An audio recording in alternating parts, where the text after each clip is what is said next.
Mis padres me exigieron ser la niñera gratis de mi hermana o me duplicarían la renta.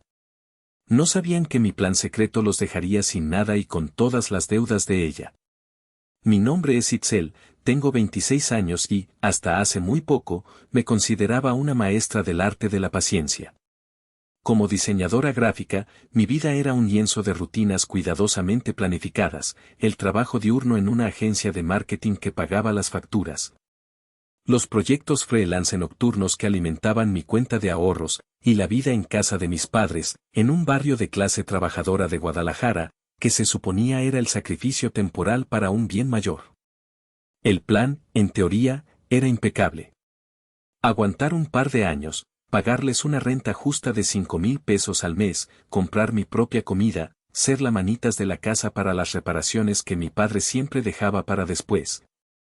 Y ahorrar cada centavo posible para, un día, comprar mi propio departamento. Un sueño modesto, sí, pero era la luz al final del túnel. Aquella noche de domingo, sin embargo, el aire en el pequeño comedor se sentía distinto. Estaba cargado, denso como la humedad pegajosa que precede a una tormenta de verano. Mi madre, Beatriz, había preparado su famoso mole, un platillo complejo y laborioso que en nuestra familia se había convertido en un funesto presagio. El mole no era para celebrar, era para amortiguar, para endulzar las píldoras amargas que estaban a punto de hacernos tragar. Mi padre, Héctor, se movía por la cocina con una efusividad casi cómica, rellenando los vasos de agua de Jamaica, ajustando los aleros, cualquier cosa con tal de evitar mi mirada. Yo ya conocía esa coreografía. Era la danza de la culpa anticipada. Sentada a la mesa, me sentí como una espectadora en el estreno de una obra cuyo trágico final ya conocía. Yo era la hija responsable, la proveedora silenciosa, el pilar invisible sobre el que se apoyaba la precaria estabilidad de nuestro hogar. Y estaba a punto de descubrir que hasta los pilares más sólidos tienen un punto de quiebre. Bueno, carraspeó mi madre, y el sonido pareció absorber todo el oxígeno de la habitación. Dejó sus cubiertos sobre el plato con un tintineo agudo que resonó en el silencio tenso. Como ya saben, su hermana Daniela no la ha estado pasando nada bien últimamente. Aquí vamos, pensé, y sentí mis nudillos blanquearse al apretar el tenedor. Daniela. Mi hermana mayor, de 33 años. La hija dorada, la eterna protagonista de todos los dramas familiares.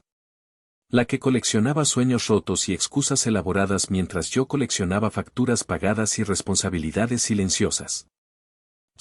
Bueno, el padre de su bebé, mi madre hizo una pausa dramática, buscando la inflexión perfecta de víctima, decidió que no quiere formar parte de esto. Ha sido un cobarde. La voz le tembló con una precisión calculada. Así que, como la familia unida que somos, hemos decidido que la vamos a apoyar incondicionalmente. Daniela y el bebé se mudarán con nosotros.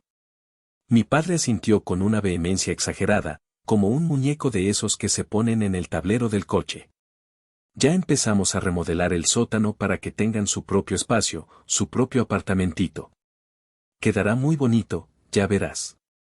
Sentí un nudo helado formarse en mi estómago, duro y pesado como una piedra. No era sorpresa que mi hermana volviera al nido, era su movimiento característico en cada crisis. Lo que me revolvía las entrañas era la presentación, el empaque de regalo con el que envolvían la catástrofe. Lo anunciaban como si hubieran ganado la lotería, como si fuera una bendición que todos debíamos celebrar con lágrimas de alegría. No se mencionó ni una palabra sobre el costo de la remodelación, ni de dónde saldría el dinero. No se mencionó que Daniela, en sus 33 años de vida, jamás había contribuido con un solo peso al mantenimiento de esa casa. Y, sobre todo, no se mencionó que su regreso significaba que el frágil y precario equilibrio que yo había construido con tanto esfuerzo estaba a punto de hacerse añicos. Eso es, bueno, me alegro de que la apoyen, dije, y las palabras me rasparon la garganta al salir, sabían a ceniza y a resignación. Era el guión que me correspondía, la línea que la hija buena y comprensiva debía recitar. Mi madre me dedicó una sonrisa, pero fue una sonrisa tensa, un simple estiramiento de labios que no logró llegar a sus ojos. Sabía que lo entenderías, hijita. Siempre has sido tan madura para tu edad. pero en su mirada vi la verdad. No era gratitud lo que había en sus ojos. Era expectativa. Una expectativa voraz. Como si mi comprensión no fuera un gesto de buena voluntad, sino el primer pago de una deuda infinita que ni siquiera sabía que había contraído. Esa noche, mientras intentaba dormir, los golpes sordos de los martillos provenientes del sótano se convirtieron en el pulso de mi ansiedad. Supe, con una certeza aterradora, que la tormenta que se avecinaba no solo me iba a mojar. Iba a arrasar con todo. El mole de mi madre no había sido una celebración. Había sido el banquete de un sacrificio. Y yo, sin la menor duda, era el plato principal.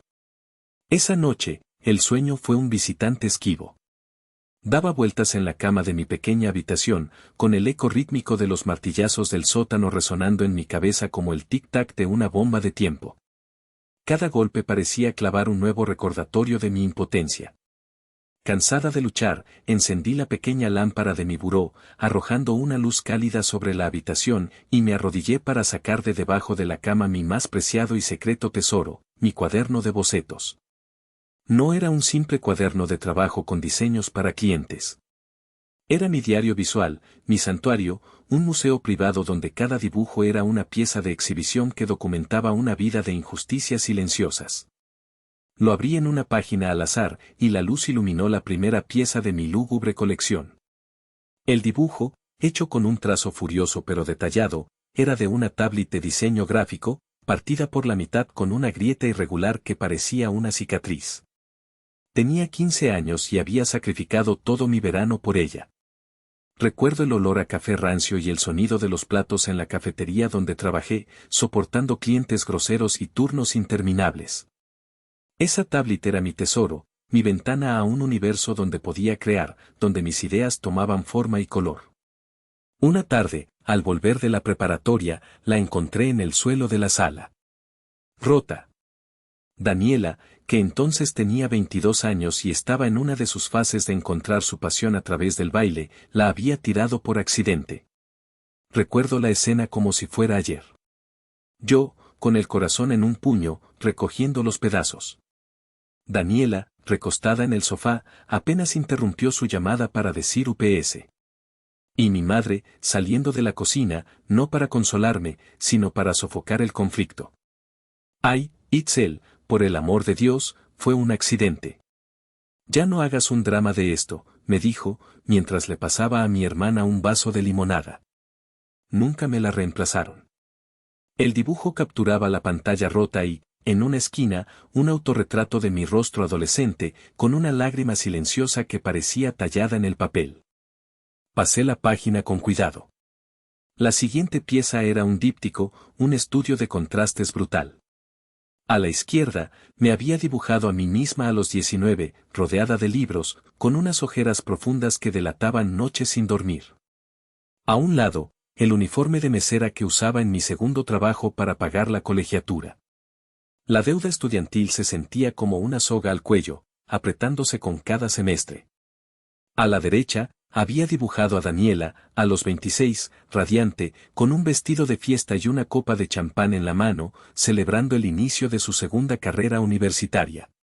Mis padres habían financiado ambas. La primera, comunicación, la abandonó porque los maestros eran muy aburridos. La segunda, historia del arte, porque no se sentía inspirada. Cada vez que fracasaba, el discurso era el mismo: pobrecita, está buscando su camino, hay que apoyarla. Mi éxito académico, mis calificaciones perfectas, mis noches en vela, eran simplemente tu obligación. La tercera pieza era quizás la más dolorosa por su simplicidad. Eran dos coches, dibujados uno al lado del otro. A Daniela, al cumplir 30 años, mis padres le regalaron un coche seminuevo, un modelo reciente, rojo y brillante. Para que se mueva, para que busque trabajo con más ganas, dijo mi padre en la comida familiar, hinchado de un orgullo que nunca me dedicaba a mí. El coche que yo manejaba, un trasto viejo y poco fiable que me dejaba tirada cada 2 por 3, lo había comprado yo misma con el sudor de mi frente. Después de meses de hacer proyectos de diseño freelance a escondidas por las noches. El dibujo mostraba el coche de Daniela, impecable y perfecto, y el mío, abollado, soltando una patética nubecita de humo por el escape. Debajo, había escrito una frase que se había convertido en mi mantra secreto: en esta casa, el esfuerzo se castiga, la incompetencia se premia. Añadí una cuarta pieza esa noche. Dibujé el sótano, pero no como un apartamento. Lo dibujé como un trono. Y en él, sentada, a una Daniela embarazada con una corona torcida. A sus pies, dibujé a mis padres, ofreciéndole bandejas de plata. Y a un lado, me dibujé a mí misma, mucho más pequeña, entregándole mi cartera mientras mi propia espalda se rompía bajo el peso de un yugo invisible. Cerré el cuaderno. El martilleo del sótano se había detenido por fin, pero en mi pecho, el ruido acababa de empezar, una cacofonía de rabia y resignación. Lo que construían ahí abajo no era solo un apartamento. Era un monumento a la injusticia, ladrillo a ladrillo, financiado con mi paz y mis sueños. Y esperaban que yo sonriera y aplaudiera en la ceremonia de inauguración. Cada boceto en ese libro era un recordatorio, una herida que nunca había cerrado del todo. Eran la prueba irrefutable de que mi rol en esta familia estaba escrito en piedra desde hacía mucho tiempo. Yo era la red de seguridad, la fuerte para que Daniela pudiera ser la frágil. La que debía sacrificarse para que Daniela pudiera soñar. Y esa noche, mirando las páginas de mi museo privado, un pensamiento frío y claro como el acero se instaló en mi mente: un museo es para visitar y aprender, no para vivir en él. La llegada de Daniela fue menos una mudanza y más una invasión relámpago, ejecutada con la precisión de quien se sabe con derecho a todo.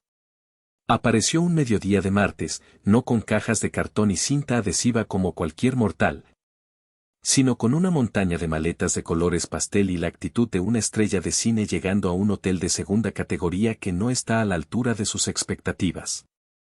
¡Ay, qué cansancio! Este tráfico es una pesadilla, exclamó, dejándose caer dramáticamente en mi sillón favorito de la sala. Era el único sillón que, después de años de uso, tenía el cojín perfectamente amoldado a mi espalda. Lo reclamó sin dudar, como si tuviera su nombre grabado. «¿Nadie me ayuda con esto?», preguntó al aire, con un gesto de la mano hacia el mar de equipaje que bloqueaba la entrada. Mi padre y mi madre, como si hubieran recibido una descarga eléctrica, corrieron a recoger sus cosas, convirtiéndose en sus sirvientes personales. Yo me quedé parada en el umbral que separaba el comedor de la sala, observando la escena con una mezcla de asco y fascinación. Daniela no se levantó. En lugar de eso, sacó su teléfono, encontró el ángulo perfecto y empezó a tomarse selfies, haciendo pucheros y acariciando su vientre con una mano, mientras con la otra sostenía el celular. Los días que siguieron fueron un curso intensivo y doloroso sobre cómo convertirte en una extraña en tu propia casa. Pequeños territorios que yo consideraba míos fueron conquistados uno por uno. El control remoto de la televisión, que siempre había tenido su lugar sagrado en la mesita de centro, ahora vivía una existencia nómada. Permanentemente perdido entre los cojines del sofá donde Daniela pasaba horas viendo telenovelas y reality shows, dejando un rastro de envolturas de papitas y vasos vacíos. La mesa del comedor, mi espacio de trabajo improvisado durante los fines de semana, se transformó en una estación de manicura. Con el olor penetrante del quitaesmalte flotando en el aire y algodones sucios esparcidos como confeti. Pero la invasión más descarada fue la de mis pertenencias personales. Una mañana, entré al baño y encontré mi crema facial carísima, esa que compraba con mi propio dinero y racionaba como si fuera oro líquido, abierta y con una marca de dedos hundida en el centro. El frasco, que debía durarme 2 meses, ahora parecía medio vacío. Busqué a Daniela, que estaba en la cocina preparándose un licuado, y traté de mantener un tono neutral. «Dani, ¿usaste mi crema?». Ella ni siquiera levantó la vista de la licuadora. «Ah, sí. La mía se me acabó y no he tenido tiempo de comprar más. Mamá dijo que podía tomarla sin problema». «Pero es que es muy cara», empecé a decir, sintiendo como la frustración me subía por la garganta. «Ay, Itzel, por favor, no seas tacaña», me cortó, finalmente mirándome con una expresión de genuino fastidio. «Además, con el embarazo mi piel está súper seca. Créeme, la necesito mucho más que tú. La lógica era tan retorcida, tan egocéntrica, que me dejó sin palabras. ¿Su necesidad invalidaba mi propiedad? Esa misma tarde, la historia se repitió. Volví del trabajo, soñando con el yogur griego con fresas que había comprado para mí, mi pequeño lujo, mi recompensa después de un día estresante. Abrí el refrigerador. No estaba. Cuando le pregunté a mi madre, su reacción fue de manual. Se encogió de hombros, sin darle importancia. Se lo comió tu hermana. Tenía antojo, pobrecita. Ya sabes cómo son las embarazadas. Pero era mío, mamá. Yo lo pagué, protesté, sintiendo una frustración infantil pero incontrolable. La discusión ya no era por un yogur, era por el principio, por el respeto. Por el amor de Dios, Itzel, exclamó ella, volteándose con una espátula en la mano como si fuera un arma. Su rostro estaba rojo de indignación, una indignación que debería haber sido mía. Es solo un maldito yogur. Tu hermana está gestando una vida, está pasando por el peor momento, ¿y tú te atreves a preocuparte por un yogur? ¡Qué egoísta e insensible eres! La palabra egoísta me golpeó como una bofetada. Egoísta yo. La que pagaba renta puntualmente. La que compraba su propia comida. La que arreglaba el grifo que goteaba porque mi padre no tenía tiempo. La que nunca pedía nada. Mientras tanto, la reina Daniela vivía gratis, comía gratis, usaba mis cosas gratis, y encima, era la víctima a la que todos debíamos compadecer y servir sin rechistar. Esa noche, la farsa continuó. Mientras cenábamos en un silencio tenso, Daniela se quejó de que la conexión a internet era muy lenta en el sótano y no podía ver bien sus series. Mi padre, inmediatamente, saltó a resolver el problema de su majestad. No te preocupes, hijita. Mañana mismo llamo a la compañía para que pongan un repetidor de señal. Itzel, dijo, girándose hacia mí, tú que sabes de esas cosas de la tecnología, te encargas de recibir al técnico y explicarle todo, ¿sí? Asentí, con la boca llena de comida y de rabia. No dije nada. Pero por dentro, una voz gritaba hasta quedarse afónica. No era su casa, era nuestra casa. No era su internet, era el internet que yo pagaba. Pero en el reino de la reina Daniela, todo le pertenecía por derecho divino. Y yo solo era una plebeya, una dama de compañía sin sueldo, obligada a sonreír y a ceder mi territorio, mi comida, mi dinero y mi paz mental, 1 centímetro a la vez. Las indirectas empezaron como una llovizna fina, casi imperceptible pero increíblemente persistente. Eran frases lanzadas al aire durante la cena, comentarios aparentemente casuales que, sin embargo, llevaban un peso específico y siempre aterrizaban en mi lado de la mesa. Cuando nazca ese bebé, esta casa se va a poner de cabeza, decía mi madre, suspirando dramáticamente mientras servía la sopa, asegurándose de que yo la escuchara.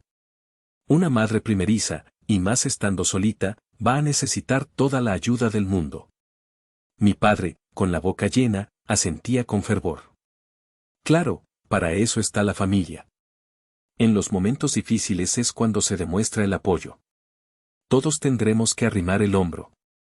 Y su mirada, inevitablemente, se desviaba hacia mí por una fracción de segundo. Absolutamente todos. Al principio, intenté ignorarlo. Me convertí en una experta en hacer como que no oía, concentrándome con una intensidad exagerada en mi plato, contando los granos de arroz, cualquier cosa para no tener que responder. Pero la red se iba tejiendo a mi alrededor, hilo por hilo, comentario por comentario.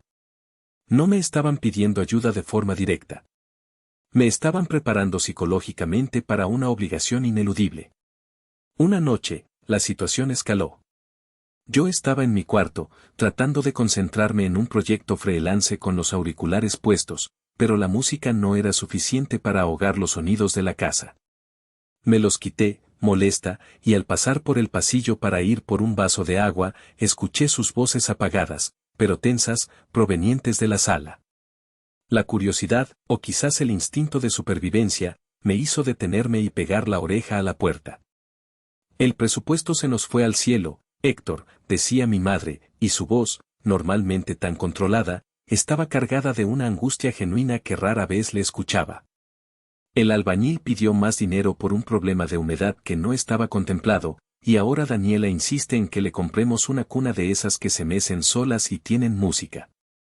Cuestan una fortuna. Tranquila, Beatriz, tranquila, ya veremos cómo le hacemos, respondió mi padre, aunque su tono no sonaba nada tranquilo. Sonaba acorralado. Tendremos que usar parte de los ahorros para la jubilación. No nos queda de otra. Usar más, la voz de mi madre se quebró, y pude escuchar el pánico en ella. ¿Y qué vamos a hacer después, Héctor? Daniela no tiene trabajo y no parece tener intenciones de buscar uno. ¿Cómo va a comprar pañales, leche, ropa, todo lo que necesita un bebé? ¿Crees que el dinero crece en los árboles? Hubo un silencio largo y pesado. Pude imaginarlos perfectamente, sentados en el sofá viejo, con las facturas invisibles apiladas entre ellos, amenazando con aplastarlos. Entonces, en un susurro, escuché las palabras que confirmaron mis peores temores, las palabras que sellarían mi destino si no hacía algo al respecto. Itzel nos puede ayudar, dijo mi padre. El susurro fue casi inaudible, como si le avergonzara decirlo en voz alta. Ella está ganando bien en su agencia, y con sus cosas esas que hace en la computadora por las noches, debe estar sacando un buen extra.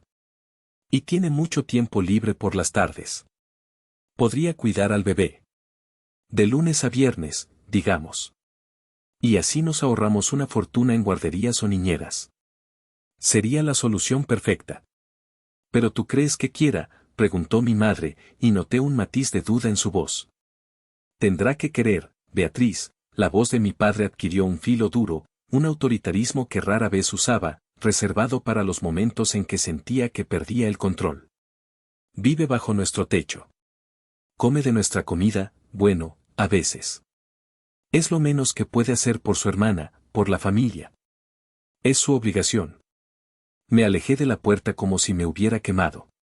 Caminé hacia mi cuarto en una especie de trance, con el corazón martilleándome en las sienes. Obligación. Esa era la palabra clave. No era un favor. No era un acto de amor. Era una deuda que ellos habían decidido unilateralmente que yo tenía con ellos, una hipoteca emocional que planeaban cobrarme con los intereses más altos que existen, mi tiempo, mi libertad, mi futuro. La llovizna fina se había convertido en un aguacero torrencial. Y yo estaba parada en medio, sin paraguas, viendo cómo el nivel del agua subía peligrosamente a mi alrededor. La desesperación financiera de mis padres se estaba transformando, a una velocidad aterradora, en los barrotes de mi jaula. El bebé de mi hermana, que aún no había nacido, ya proyectaba una sombra larga y oscura que se cernía sobre cada aspecto de mi vida. Sabía, con una certeza absoluta, que la conversación formal, la propuesta que no sería una propuesta sino una orden, estaba a punto de llegar. Y tenía que estar preparada. Pero, ¿cómo te preparas para una batalla cuando tu propio bando ya ha decidido que tú eres el sacrificio necesario para ganar su guerra? La convocatoria al tribunal familiar llegó un domingo por la tarde.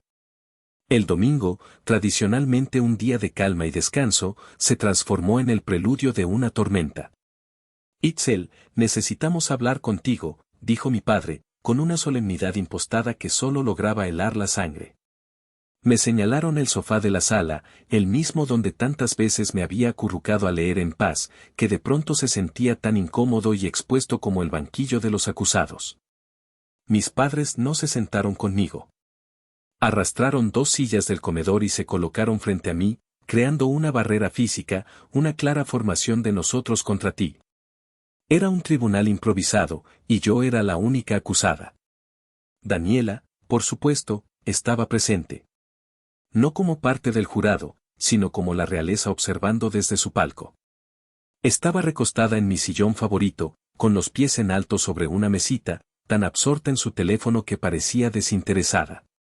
Pero yo conocía esa falsa indiferencia, era la de una reina observando un juicio cuyo veredicto ya había sido dictado por ella misma. Hija, comenzó mi madre, juntando las manos sobre su regazo en un gesto de falsa piedad.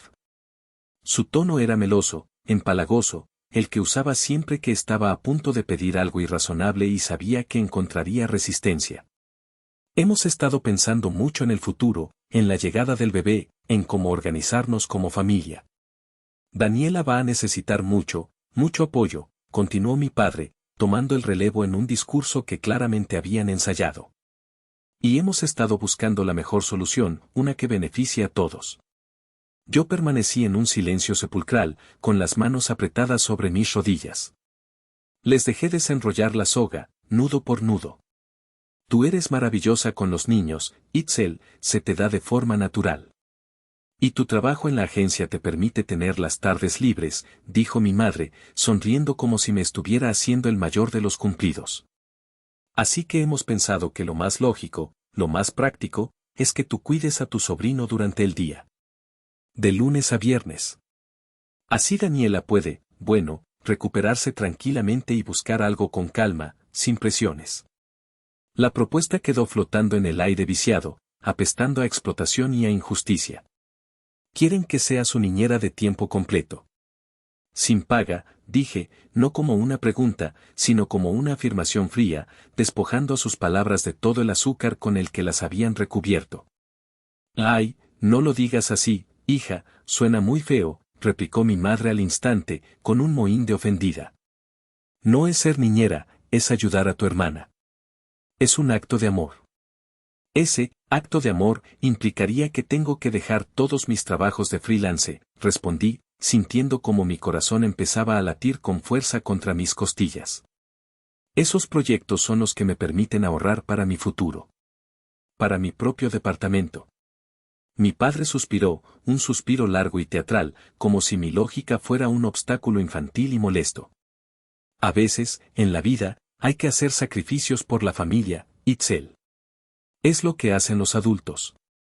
Daniela es la que va a ser madre, argumenté, mi voz empezando a temblar de pura rabia contenida. Ella tiene 33 años. ¿No debería ser ella la que esté haciendo sacrificios? En ese momento, Daniela bajó el teléfono con una lentitud exasperante y soltó una risita burlona, un sonido agudo y desagradable. Ay, hermanita. Sigues sin entender nada de la vida, ¿verdad? La mirada de mi madre se endureció. Todo el terciopelo se desprendió de su voz, revelando el acero frío que había debajo. Mira, Itzel, vamos a ser muy claros porque parece que no estás entendiendo la gravedad del asunto. La situación es esta. O dejas tus trabajitos extra de la computadora y cuidas a tu sobrino como es tu deber y tu obligación, o las cosas van a tener que cambiar drásticamente en esta casa. ¿Cambiar cómo?, pregunté, aunque un terror helado ya me estaba dando la respuesta.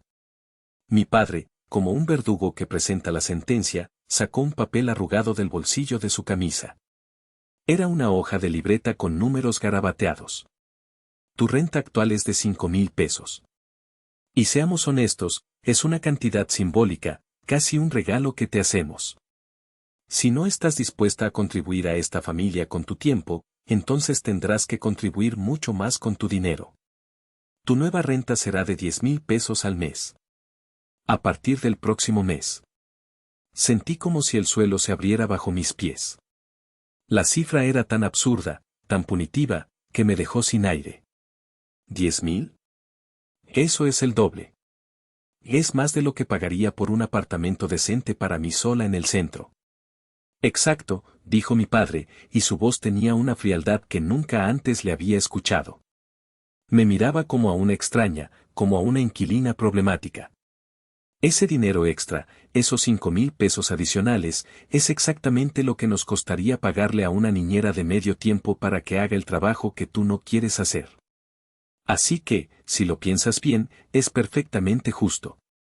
O pones tu tiempo, o pones el dinero para pagar el tiempo de alguien más. Me quedé boquiabierta, completamente atónita, buscando desesperadamente en sus rostros algún rastro de duda, de cariño, de la más mínima empatía. No había nada. Solo la dura y fría lógica de un negocio. Me estaban extorsionando. Era un ultimátum en toda regla, diseñado para no darme escapatoria. Esto es una familia, no una casa de huéspedes, Itzel, sentenció mi madre, su voz resonando en el silencio aplastante. Y aquí, o ayudas como hija, o aportas como inquilina. Tú decides. Giré mi cabeza lentamente hacia Daniela.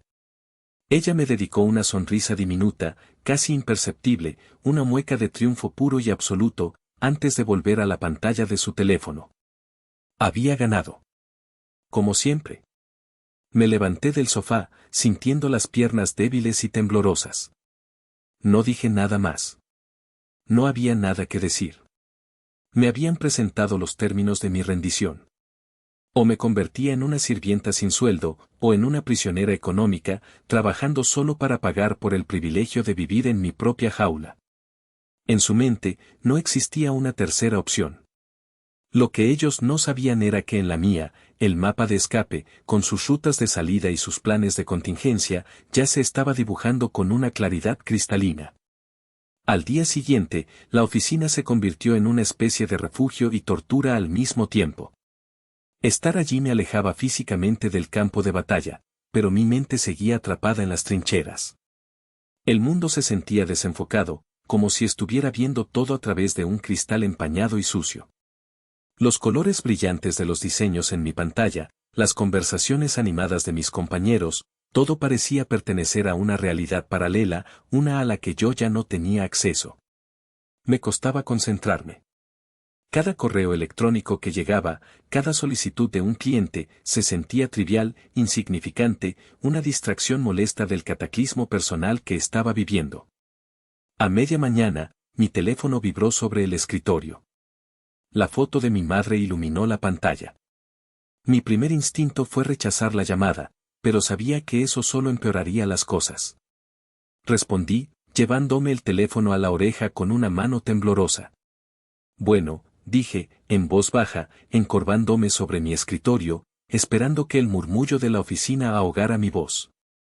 Itzel, soy yo, la voz de mi madre sonaba impaciente, como si mi demora en contestar fuera una ofensa personal. ¿Ya lo pensaste? No tenemos todo el día. Mamá, estoy en el trabajo, susurré, sintiendo una oleada de vergüenza. Eso no importa. Tu padre y yo necesitamos una respuesta hoy mismo.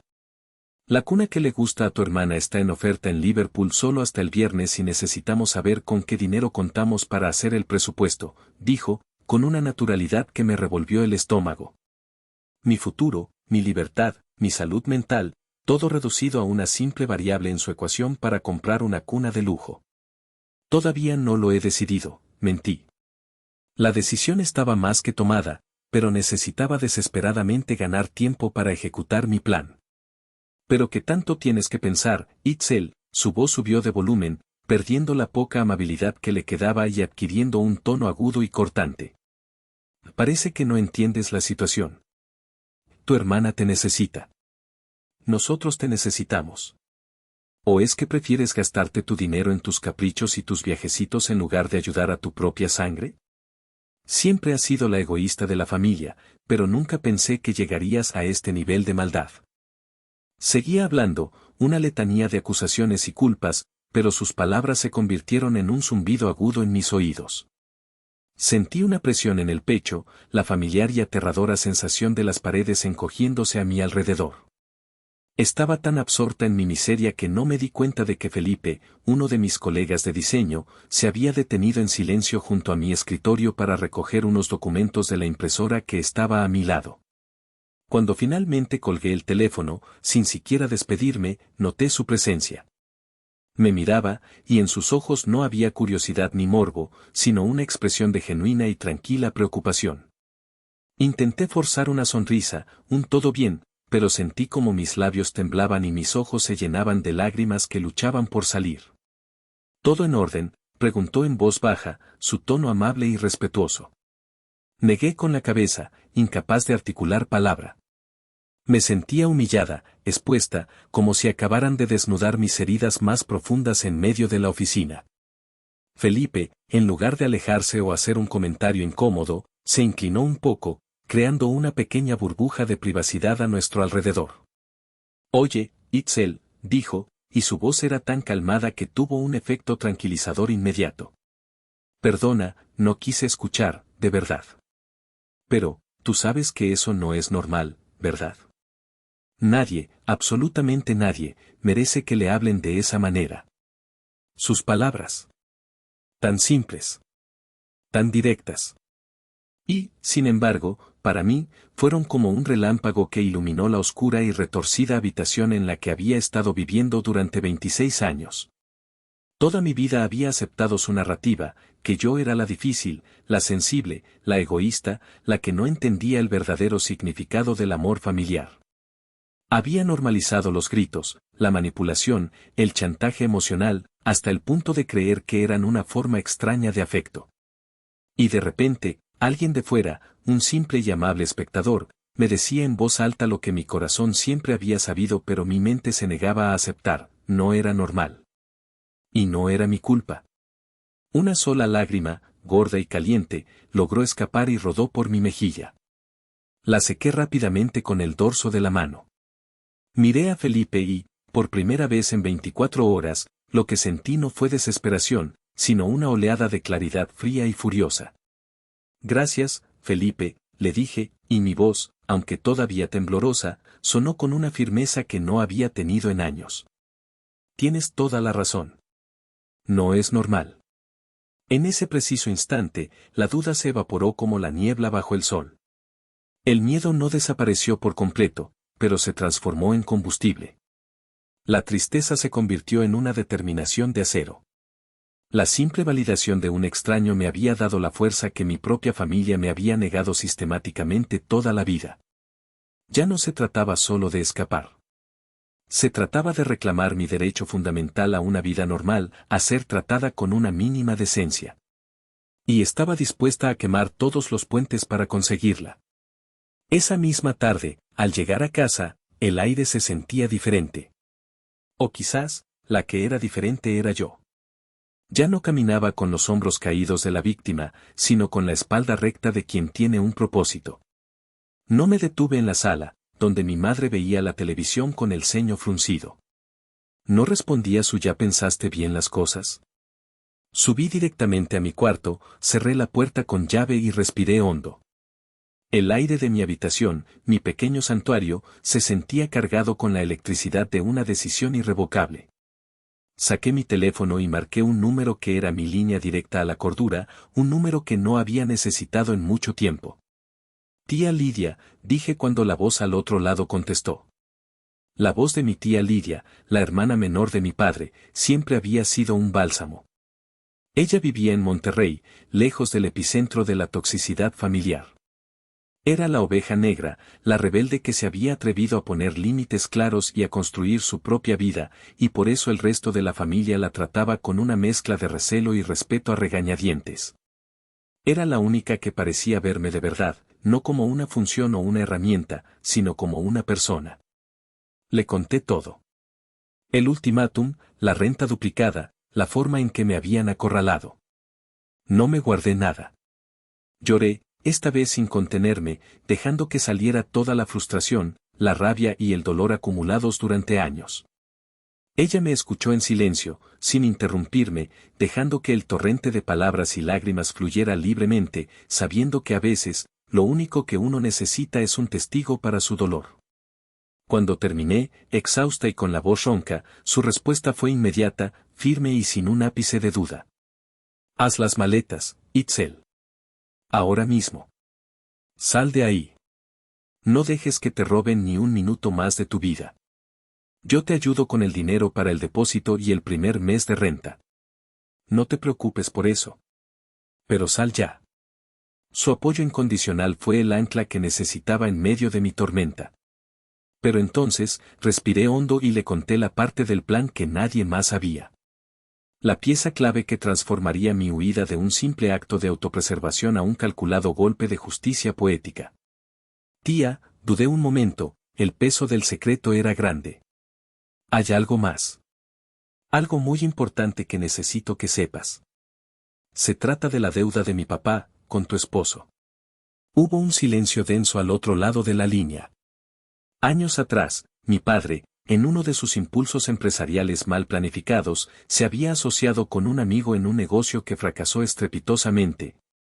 dejándole una deuda personal de 200,000 pesos con mi tío político, quien le había prestado el capital inicial. Por pura vergüenza y orgullo, Héctor les había mentido a todos, incluida a mi madre, diciendo que mi tío, en un acto de infinita generosidad familiar, le había perdonado la deuda. La verdad era mucho más complicada.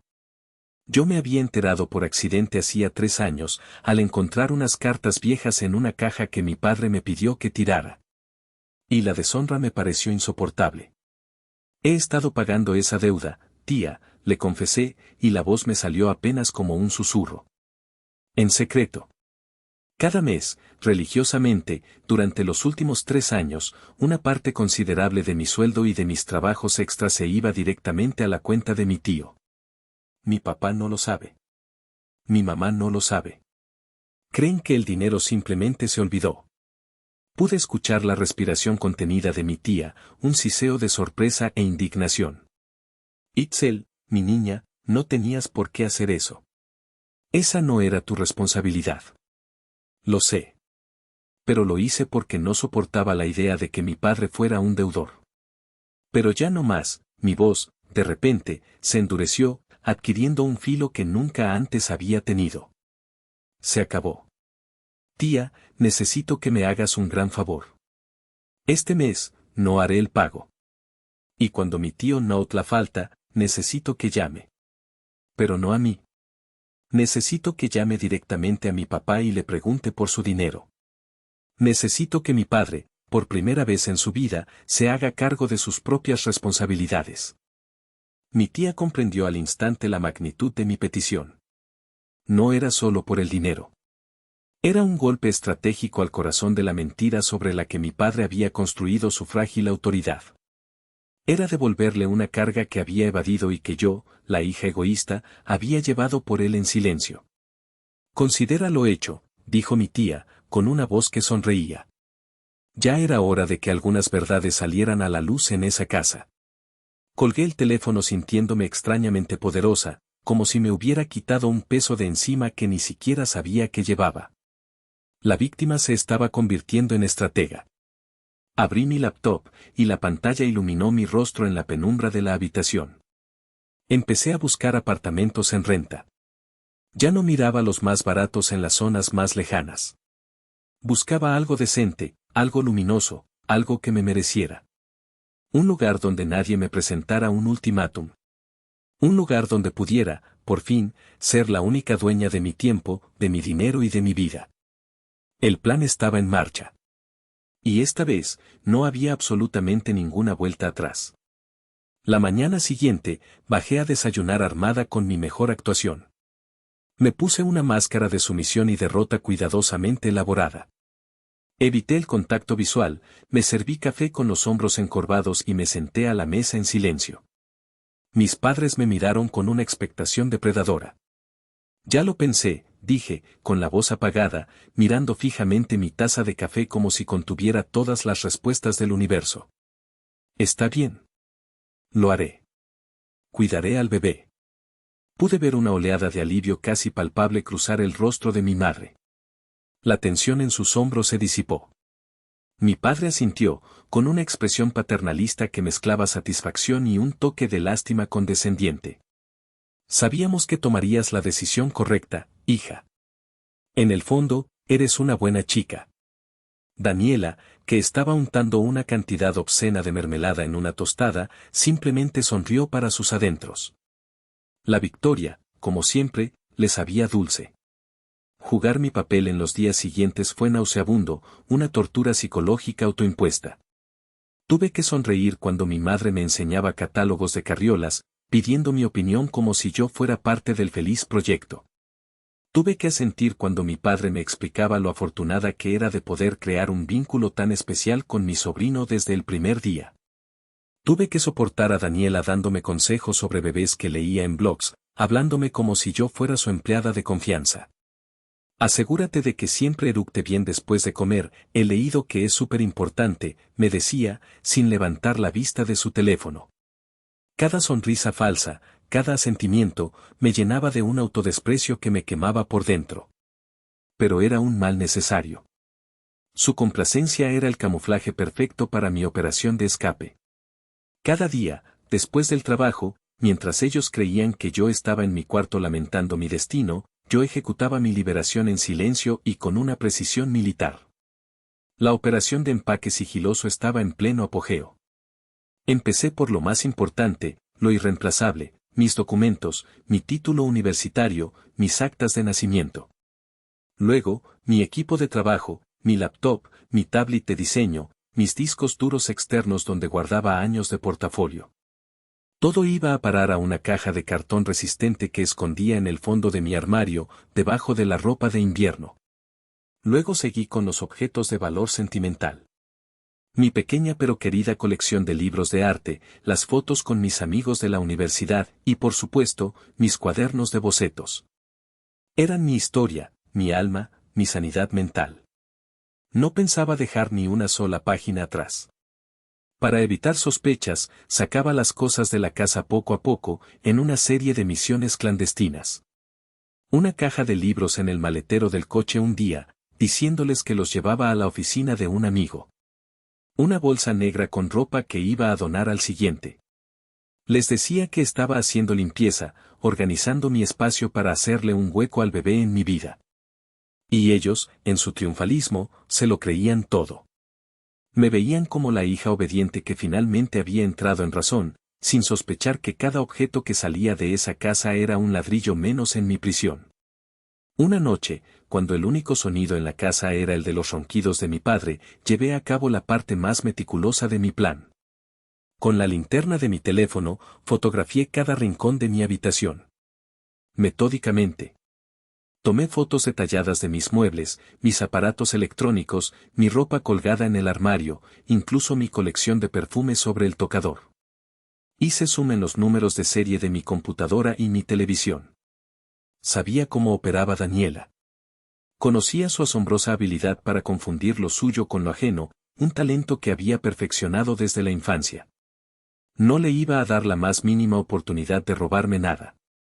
Cada foto era una póliza de seguro, una prueba irrefutable de lo que era mío por derecho y por esfuerzo. Encontré el apartamento perfecto.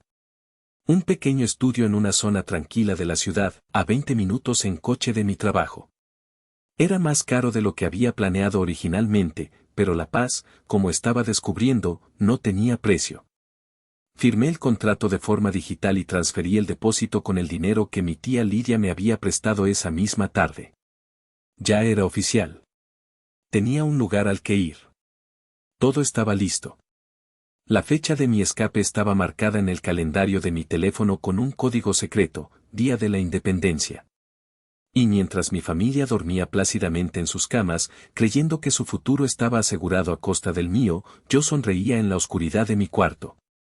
Su castillo de naipes, construido con mentiras y manipulación, estaba a punto de caer. Y yo era el viento que, con gusto, lo iba a derribar. Si te está gustando esta historia y sientes la rabia de Itzel, por favor, dale un me gusta a este video, suscríbete al canal si aún no lo has hecho, y déjame un comentario diciéndome desde qué ciudad nos estás escuchando. Cada comentario ayuda a que esta historia llegue a más personas que, como tú, aprecian una buena dosis de justicia. Muchísimas gracias por tu apoyo. Continuamos. El sábado marcado en mi calendario llegó con un cielo gris y plomizo, como si la ciudad entera contuviera la respiración, cómplice de mi huida. Mi alarma no sonó, vibró insistentemente bajo la almohada a las 5 de la mañana en punto. Apagué la vibración con un movimiento rápido y entrenado. La casa estaba sumida en el silencio más profundo, un silencio denso que solo era interrumpido por los ronquidos rítmicos y sonoros de mi padre al otro lado del pasillo. Me moví en la oscuridad con la precisión de un ladrón en mi propia casa. Cada paso era calculado, cada movimiento ensayado 1000 veces en mi mente durante las noches de insomnio. No encendí la luz, la tenue claridad del amanecer que se filtraba por la persiana era suficiente para distinguir las siluetas de las últimas cajas. Eran las más ligeras, llenas de ropa, zapatos y otras cosas triviales que había dejado para el final. Bajar las escaleras fue una prueba de nervios. Contuve el aliento a cada crujido de la vieja madera, que parecía gritar mi traición en la quietud de la casa. El suelo de la planta baja estaba helado bajo mis pies descalzos. La casa se sentía extraña, ajena, como el escenario de una obra de teatro en la que yo ya no quería actuar. El decorado era el mismo, pero el personaje principal había cambiado de guión. En la cocina, sobre la mesa impecablemente limpia que yo había fregado la noche anterior, dejé un sobre blanco. Dentro, había 5,000 pesos en efectivo, el pago exacto de mi último mes de renta. Quería que quedara claro que me iba cumpliendo mi parte del trato como inquilina, no como una hija fugitiva y malagradecida. Junto al dinero, una nota doblada. No era una carta de despedida llena de reproches y sentimentalismos. Eran solo unas pocas palabras, frías, concisas y definitivas, escritas con mi mejor caligrafía. He decidido mudarme. Esta es mi última renta. Adiós. Era mi último acto de dignidad en esa casa. Un punto y final, no puntos suspensivos. El proceso de cargar el coche fue el más tenso de todos. Cada caja que metía en el maletero, por ligera que fuera, se sentía increíblemente ruidosa. El clic metálico de la puerta del coche al cerrarse sonó como un disparo en la quietud de la mañana. Mi corazón latía desbocado. Miraba constantemente hacia las ventanas del segundo piso, esperando ver una luz encenderse, una silueta asomarse, una voz gritando mi nombre. Pero nada. Mi familia dormía plácidamente en su burbuja de mentiras, ignorantes del cataclismo que se estaba gestando a pocos metros de ellos. Cuando la última caja estuvo dentro, me deslicé en el asiento del conductor. El coche estaba abarrotado, mis pertenencias llenaban cada espacio disponible, un reflejo físico de la vida que me estaba llevando conmigo. Era un caos, pero era mi caos. Giré la llave en el contacto y el motor cobró vida con un rugido que me sobresaltó, sonaba más fuerte que nunca. Apreté los dientes, esperando una reacción desde la casa. Silencio. Puse el coche en marcha y me alejé lentamente de la acera, sin encender las luces hasta llegar a la esquina. Al pasar frente a la casa, la miré por última vez en el espejo retrovisor. La fachada gris, las ventanas oscuras como ojos cerrados, el pequeño jardín que tantas veces había regado. No sentí nostalgia. No sentí tristeza. Sentí una mezcla abrumadora y eléctrica de terror y euforia. El terror a lo desconocido, a la soledad, a las consecuencias. Y la euforia embriagadora de la libertad. Mientras conducía por las calles vacías de Guadalajara, el sol comenzó a despuntar por el horizonte, tiñendo el cielo de tonos naranjas y rosas. Parecía una promesa. Una promesa de que, por primera vez en 26 años, el día que comenzaba me pertenecía por completo. Ya no era la hija obediente, ni la hermana sacrificada, ni la futura niñera sin sueldo. Era Itzel. Solo Itzel. Y por fin, estaba en camino a casa. A mi verdadera casa. Mi nuevo apartamento era pequeño, apenas un estudio con una cocineta y un baño, pero para mí era tan vasto y majestuoso como el Palacio de Bellas Artes. Olía a pintura fresca y a la promesa de un futuro limpio, un lienzo en blanco esperando mis propios colores. Las primeras horas fueron un torbellino de actividad febril. Descargué mis cajas, sintiendo una satisfacción inmensa con cada viaje, con cada músculo adolorido. No había nadie diciéndome dónde poner las cosas, nadie criticando mi desorden temporal. Era mi caos, mi espacio, mi santuario. Pasé el resto del fin de semana en una burbuja de paz casi irreal. Desempaqué lentamente, no por cansancio, sino porque quería saborear cada momento. El simple acto de colocar mis libros de arte en un estante que era solo mío, de colgar mi ropa en un armario que no tenía que compartir con los fantasmas de las expectativas ajenas, se sentía como un ritual sagrado. Esa noche dormí en un colchón en el suelo, rodeada de cajas, pero fue el sueño más profundo y reparador que había tenido en años.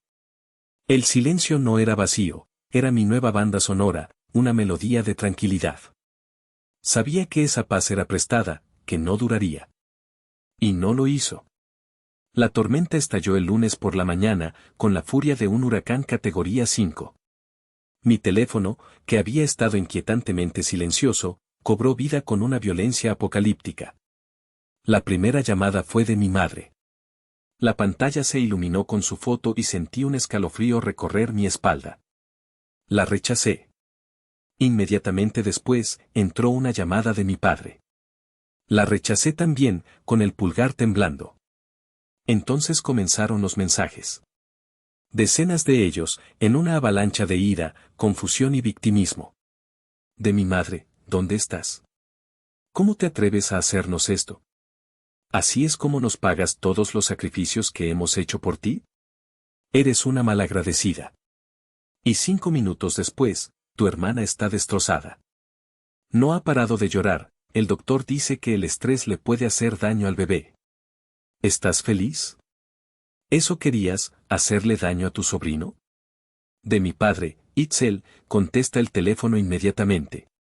Tu madre y yo estamos muy preocupados. Esto es inaceptable.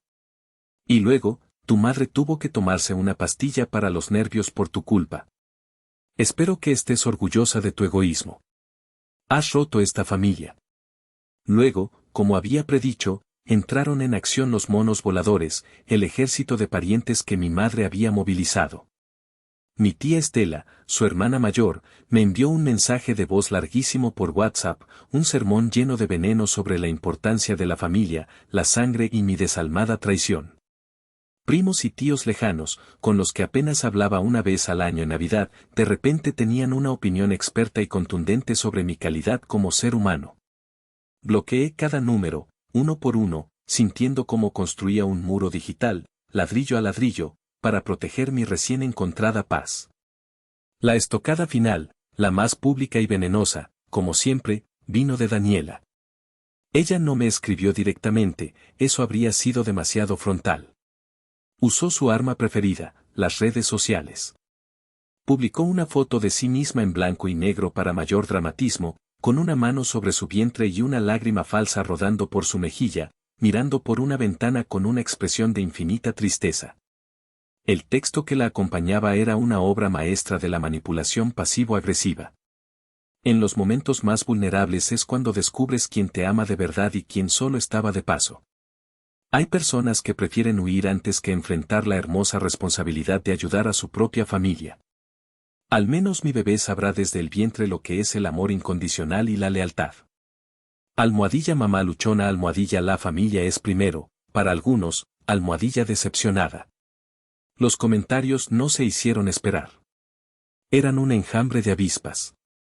Y ánimo, Dani, no estás sola, qué triste que tengas una hermana con un corazón tan frío, no la necesitas, eres una guerrera y serás la mejor mamá. Leí cada palabra, cada comentario. Y en lugar de sentirme herida o avergonzada, sentí una rabia fría y lúcida que me recorrió de pies a cabeza. Era la confirmación definitiva que necesitaba. Había escapado de una telaraña de toxicidad, tejida con hilos de culpa y chantaje. Apagué el teléfono, lo puse en modo avión y me preparé una taza de café, el primero en mi nueva casa. La tormenta rugía con furia afuera, en el mundo digital. Pero dentro de mi pequeño palacio, reinaba la calma. Habían disparado sus mejores armas, las más crueles. Y yo, para su infinita sorpresa, seguía de pie. La verdadera réplica del terremoto que había causado no llegó a través de mensajes de texto llenos de ira, sino de 2 llamadas telefónicas precisas y devastadoras que no eran para mí. La primera bomba cayó el martes por la tarde, justo como lo había planeado con mi tía Lidia, mi única aliada en este campo de batalla. Mi tío político, el esposo de Lidia, es un hombre de negocios de la vieja escuela de Monterrey. Es amable y familiar, pero cuando se trata de dinero, es directo como una flecha y no le gustan las andanzas con rodeos. Siguiendo mis instrucciones, después de notar que el pago mensual de la deuda no había llegado a su cuenta, llamó directamente al número de celular personal de mi padre. Más tarde, mi tía Lidia me contó la conversación con lujo de detalles, disfrutando cada palabra. Héctor, ¿qué tal? Habla tu cuñado, comenzó mi tío, con su inconfundible y sonoro acento norteño. Oye, nomás para comentarte que no hemos recibido el pago de este mes. Fíjate qué raro, porque tu hija Itzel es más puntual que un reloj suizo. Le marqué, pero no me contestó, así que le dejé un mensaje. Me respondió hace un rato y me dijo que a partir de ahora el trato era contigo directamente. ¿Hubo algún problema con la transferencia o se te pasó la fecha? Mi tía me describió el silencio que se produjo al otro lado de la línea. Dijo que fue un silencio tan profundo, tan absoluto, que por un momento pensó que se había cortado la llamada. Pude imaginar a mi padre al otro lado, en su sillón, con el teléfono pegado a la oreja. Pude ver su rostro perdiendo el color, la sangre abandonándolo, mientras la deuda que había enterrado bajo una cómoda mentira durante años resurgía de su tumba como un fantasma hambriento. ¿De qué pago hablas, cuñado?, balbuceó finalmente mi padre, su voz apenas un hilo. Pues del préstamo, Héctor. De los 200,000 pesos, respondió mi tío, su tono todavía amable pero con un matiz de impaciencia. Como te decía, tu hija ha sido una campeona. Nos ha pagado puntualmente, sin fallar ni un solo mes, durante los últimos 3 años. Una muchacha de palabra, sin duda. Pero bueno, me dijo que ya no podía seguir y que tú, como es natural, retomarías la responsabilidad. Confío en que así será y que solo fue un pequeño olvido, ¿verdad? La bomba había explotado en el centro mismo de la sala. La mentira sobre la deuda perdonada se había desintegrado, dejando a mi padre expuesto no solo como un deudor moroso, sino como un mentiroso ante su propia esposa y, lo que era peor, como un padre indigno que había permitido que su hija más joven cargara en silencio con los errores de su pasado. Pero el destino, o quizás el karma, es un estratega brillante y tenía una segunda bomba preparada para detonar casi simultáneamente. Una que yo no había planeado, pero que fue la consecuencia directa e inevitable de sus propias decisiones codiciosas. Mientras mi madre, probablemente, ya había empezado a gritarle a mi padre por su engaño monumental, el teléfono fijo de la casa sonó. Mi madre contestó, esperando quizás a otra tía chismosa. Pero la voz al otro lado no era familiar. Era una voz rasposa, impaciente y con un tono amenazante que no dejaba lugar a dudas. No era del banco. Era un agiotista, uno de esos prestamistas que operan en los márgenes de la ley y cuyos intereses harían llorar a un banquero. Para la costosa remodelación del sótano, mis padres, en su desesperación y arrogancia, no habían pedido un préstamo bancario que habría requerido comprobantes de ingresos y un plan de pagos realista. No, ellos habían recurrido a dinero rápido, fácil y venenoso. Su plan, en su retorcida simplicidad, era perfecto: pagar las altísimas y abusivas cuotas mensuales con el dinero extra que me sacarían a mí, con mi renta duplicada. Mi huida no solo les había quitado a la niñera gratuita y a la sirvienta de la casa, les había arrebatado la única fuente de ingresos con la que pensaban pagar a los tiburones que ellos mismos habían invitado a su hogar. Buenas tardes, hablo con el señor Héctor o su esposa, dijo la voz, sin cortesías. Le llamo del despacho financiero para recordarle que su primer pago de 20,000 pesos se vence mañana. Y con nosotros, no hay prórrogas ni excusas. Esperamos su pago puntual. El hombre colgó. 20,000 pesos. Una cifra astronómica e imposible para ellos. El castillo de naipes financiero que habían construido con tanta soberbia sobre mis hombros se derrumbó con la fuerza de un huracán. De repente, no solo tenían que enfrentar una vieja deuda familiar que los dejaba en la más absoluta vergüenza, sino también una nueva y peligrosa deuda que amenazaba su tranquilidad y quizás hasta su seguridad. Estaban atrapados, ahogándose en un mar de sus propias mentiras y malas decisiones. La hija egoísta y malagradecida se había llevado consigo no solo sus maletas, sino también la única y frágil solución a los problemas que ellos, y solo ellos, habían creado. La niñera gratis era, en realidad, el pilar maestro que sostenía todo el podrido edificio. Y acababan de ver, con un horror paralizante, cómo se hacía polvo frente a sus ojos. El cambio fue tan abrupto que resultó casi cómico. De la noche a la mañana, los mensajes de ira, las acusaciones de traición y los sermones sobre mi falta de valores familiares cesaron por completo. Fueron reemplazados por una nueva táctica, una mucho más desesperada y, para mí, mucho más satisfactoria: la súplica. Empezaron a llamarme desde números desconocidos, ya que los suyos estaban bloqueados. Cometí el error de contestar una de esas llamadas un miércoles por la tarde, pensando que era un cliente potencial. Bueno. ¿Itzel? Hija, por favor, por el amor de Dios, no cuelgues. La voz de mi madre sonaba rota, irreconocible, despojada de toda su arrogancia y su autoridad. Era el sonido crudo de la desesperación. Me quedé en silencio un momento, disfrutando de ese cambio de poder. ¿Qué quieres, mamá?, respondí, y mi voz sonó más fría y distante de lo que me sentía por dentro. Hija, estamos en problemas. Problemas muy, muy graves de dinero. Comenzó a llorar, con unos sollozos teatrales que ya no me conmovían. Tu padre nos mintió. Tenemos una deuda enorme con tu tío. Y hay otra cosa. Unos hombres muy malos están llamando a la casa, exigiendo dinero. Amenazando. No sabemos qué hacer, Itzel, estamos desesperados. Escuché su relato, la trágica historia de sus malas decisiones, de sus mentiras, de su codicia. Y no sentí ni una pizca de lástima. Sentí una extraña y distante sensación de justicia poética, como si el universo por fin estuviera equilibrando la balanza. Lo siento mucho, mamá, pero esos son sus problemas, no los míos, dije, con una calma que me sorprendió a mí misma.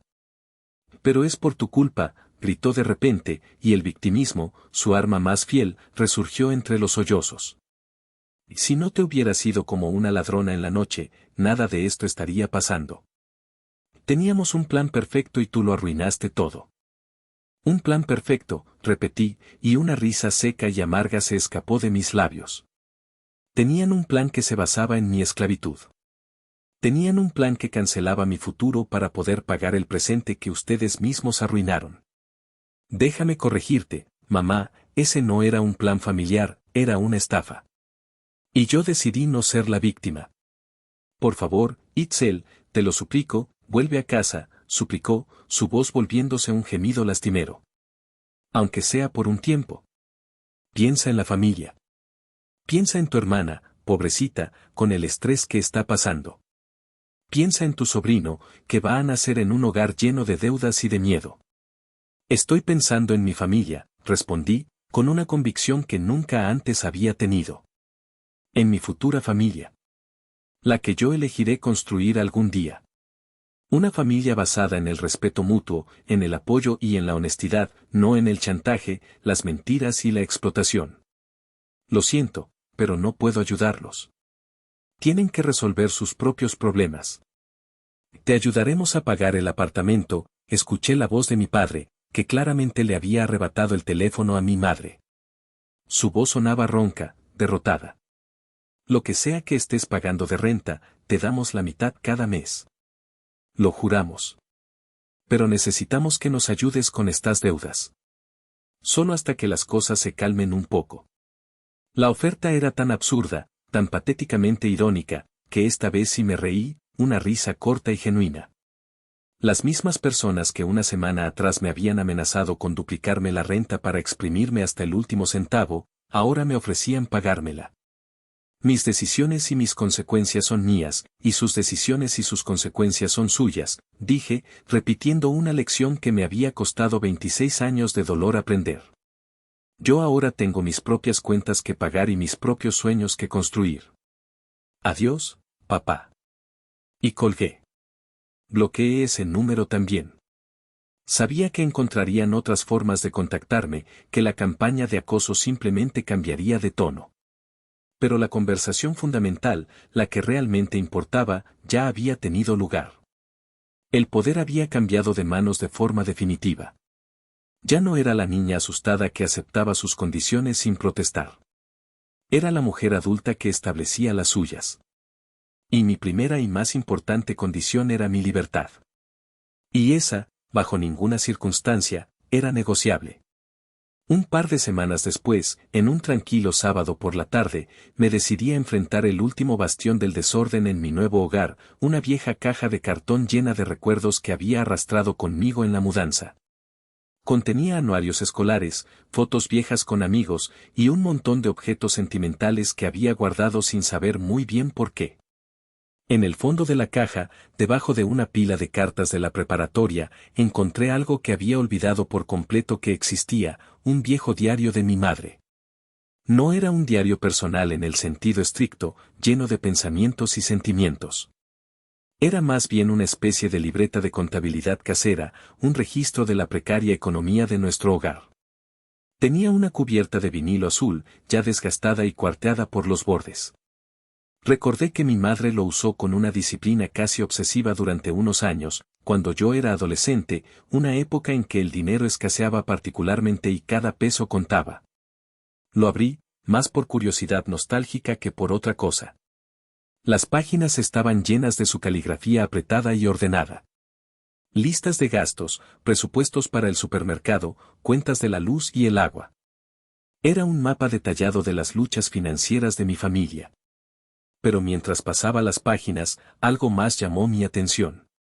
Esparcidas entre las cuentas y los números, había pequeñas anotaciones al margen, escritas con una tinta diferente y con una letra más rápida, casi temblorosa.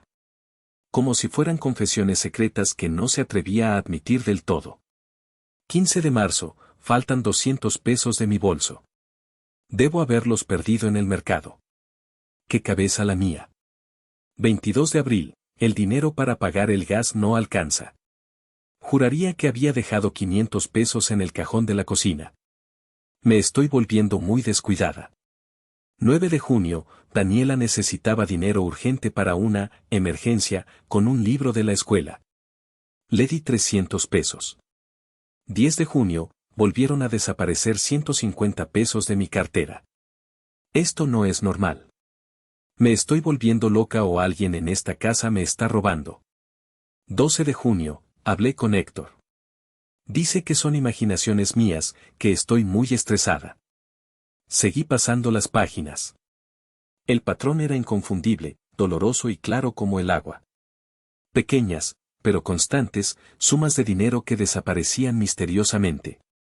Y las fechas, casi siempre, coincidían con las épocas en que Daniela, mi hermana perfecta y angelical, tenía alguna urgencia, alguna necesidad imprevista, algún capricho que mis padres no podían permitirse. Sentí un escalofrío que me recorrió la espalda. No era solo una mantenida, una persona perezosa que vivía de los demás. Era una ladrona. Una ladrona miserable que le había estado robando sistemáticamente a su propia madre, a su propia familia, durante años. Y mis padres, en su ceguera selectiva, en su desesperada necesidad de mantener intacta la imagen de su hija dorada, nunca habían querido conectar los puntos. Preferían culpar a la mala memoria de mi madre, al estrés, a cualquier cosa antes que enfrentar la horrible verdad. Esa revelación fue la pieza final del rompecabezas de mi vida familiar. Solidificó mi decisión de una manera que nada más podría haberlo hecho. La dinámica familiar no era solo tóxica o injusta, estaba podrida hasta la médula por las mentiras, los secretos y la deshonestidad. Una semana después, recibí una llamada más. Era mi madre, esta vez desde el teléfono de una vecina. Su voz era un hilo, débil y agotado. Volvió con la misma letanía de siempre, que Daniela estaba muy deprimida, que el estrés podía afectar al bebé, que yo era la única que podía salvarlos, que cómo podía ser tan cruel. La escuché en silencio, sin interrumpirla. Y cuando terminó su discurso, le dije, con una voz desprovista de toda emoción, la voz de alguien que finalmente ve el panorama completo. Mamá, ¿recuerdas tu viejo diario de cubierta azul? ¿Ese que usabas para llevar las cuentas cuando yo estaba en la prepa? Hubo un silencio al otro lado. Pude sentir su confusión. Sí. ¿Por qué lo preguntas? Búscalo, mamá. Está en una caja en el armario de tu cuarto. Búscalo y léelo de nuevo. Y cuando te preguntes por qué siempre faltaba dinero en casa, por qué nunca alcanzaba para nada, por qué tuviste que dejar de comprarte cosas para ti durante años. Pregúntale a Daniela por todas las notas que hacías en ese diario. Pregúntale a tu hija perfecta dónde está todo ese dinero. No esperé una respuesta. Colgué el teléfono. No sabía si buscaría el diario. No sabía si, incluso leyéndolo, sería capaz de aceptar la verdad sobre su hija predilecta. Pero, sinceramente, ya no era mi problema. Yo le había entregado la llave de una de las jaulas en las que vivía. Si decidía abrir la puerta y enfrentar al monstruo que había dentro, o si prefería quedarse encerrada en la oscuridad, ya era su decisión. Yo, por fin, había abierto la mía. Han pasado 6 meses desde el día de mi independencia. La vida, por primera vez, se siente como si estuviera en alta definición. Los colores son más brillantes, los sonidos más nítidos. Mi pequeño estudio ha dejado de ser un simple apartamento para convertirse en un hogar. Cada objeto, desde el cojín que compré para mi silla de trabajo hasta la planta que lucha por sobrevivir en mi ventana, ha sido elegido por mí y para mí. Es un espacio que respira mi esencia, no la de las expectativas de otros. Mi trabajo en la agencia va viento en popa y mis proyectos como freelance se han despegado de una manera que nunca creí posible. El dinero que antes se evaporaba en pagar deudas ajenas y en una renta injusta, ahora se acumula en mi cuenta de ahorros, construyendo un futuro tangible, un futuro que me pertenece. Estoy ahorrando para el enganche de mi propio departamento más rápido de lo que jamás imaginé. Sé, a través de los informes esporádicos y discretos de mi tía Lidia, que la tormenta en mi antigua casa no ha amainado del todo, pero ha cambiado de naturaleza. Mis padres, acorralados por las deudas, tuvieron que vender su coche. Mi madre, que no había trabajado en más de 20 años, consiguió un empleo de medio tiempo como cajera en una tienda para poder hacer frente a los pagos. El famoso sótano, el monumento a la injusticia, sigue a medio remodelar, un recordatorio constante de sus malas decisiones. Daniela tuvo a su bebé, un niño sano. Pero su vida no es el cuento de hadas de madre abnegada y familia feliz que proyectaba en sus redes sociales. Sin una sirvienta a su disposición las 24 horas del día, ha tenido que aprender a la fuerza lo que significa la responsabilidad. Mi tía me cuenta que ahora ella tiene que contribuir con los gastos, que la dinámica de poder en la casa ha dado un giro de 180 grados. Ya no es la reina intocable. Es solo otra adulta con problemas, obligada finalmente a enfrentar las consecuencias de sus actos y de su pereza. No he vuelto a hablar directamente con ellos. Han intentado llegar a mí a través de otros familiares, pero he mantenido mi muralla intacta. A veces, en momentos de debilidad, en noches solitarias, me pregunto si hice lo correcto. La palabra familia tiene un peso cultural enorme, una carga de obligaciones y lealtades que es difícil de ignorar. Pero luego recuerdo el nudo permanente en mi estómago, la sensación de asfixia al entrar en esa casa, la certeza de que me estaban borrando, día a día, para hacerle espacio a alguien más. Y entonces lo sé. Entendí que a veces, el acto de amor más grande que puedes hacer por tu familia es alejarte. Es dejar de ser el colchón que amortigua todas sus caídas, obligándolos, quizás por primera vez, a aprender a caminar por sí mismos. Es trazar una línea indeleble en la arena y decir, hasta aquí. Mi vida, mi salud mental y mi futuro también importan. Me convertí en la villana de su historia para poder, por fin, ser la heroína de la mía. Dicen que destruí a mi familia. Yo siento que por fin me salvé a mí misma. Así que les pregunto, ¿hice mal? Muchísimas gracias por haberme acompañado hasta el final de esta historia. Si te ha gustado, te agradecería enormemente que dejaras un me gusta, que te suscribieras al canal y activaras la campanita para no perderte ninguna historia futura. Tu apoyo es lo que hace posible que sigamos compartiendo estas experiencias. Nos vemos en la próxima.